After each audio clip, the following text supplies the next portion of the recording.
In every successful society, culture, ecosystem, what have you, knowledge is passed down from the elders to the young in order to ensure a prosperous future for all those involved. Whether it be the tips and tricks of hunting, what berries to eat and which to avoid, or to always do your grocery shopping in bulk at Costco, our forefathers pass on their knowledge to help us thrive. But on that last note, why is it a better idea to shop in bulk? Does it actually save you money? And if so, are they just cutting you a deal out of the kindness in their hearts? Today, let's dig into it and see if bulk shopping is all it's cracked up to be.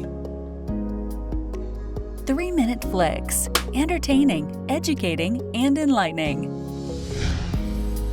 Wholesaling is definitely not a new practice. The entire basis of most retail stores is entirely founded upon this setup.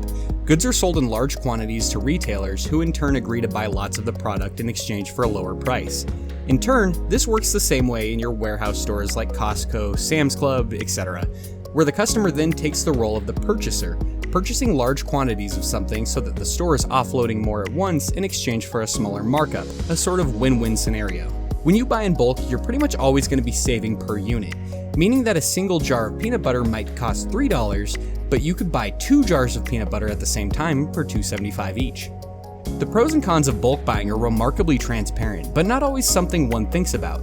Like, yes, you may be saving more per ounce when buying a 2-gallon jug of shampoo, but you're also spending significantly more upfront. Additionally, bulk buying is usually based on the assumption that you even have somewhere to store all of your bulk goods. Many chronic bulk buyers will have shelves or even rooms filled to the brim with canned goods, non-perishables, cleaning products, and more. A pseudo-convenience store inside their own homes, essentially. Warehouse stores also often have membership fees, so there's a bit of an uphill climb to even out on your investment to savings ratio before bulk buying becomes entirely worth it. Even if you avoid the warehouse stores entirely though, regular supermarkets have bulk options that can be anywhere from great deals to markups in disguise. Things like canned vegetables, eggs, cereal, soda, and more can actually cost more per unit when buying in larger quantities, or in bigger containers than their smaller counterparts. Perhaps it's just some genuine oddity in the unit pricing scheme, or a plan to profit off of more of those who assume buying more is the better deal. Ultimately, buying in bulk can be great. If you've got the upfront cost, the place to store it, and an active membership, then there can be lots of benefits.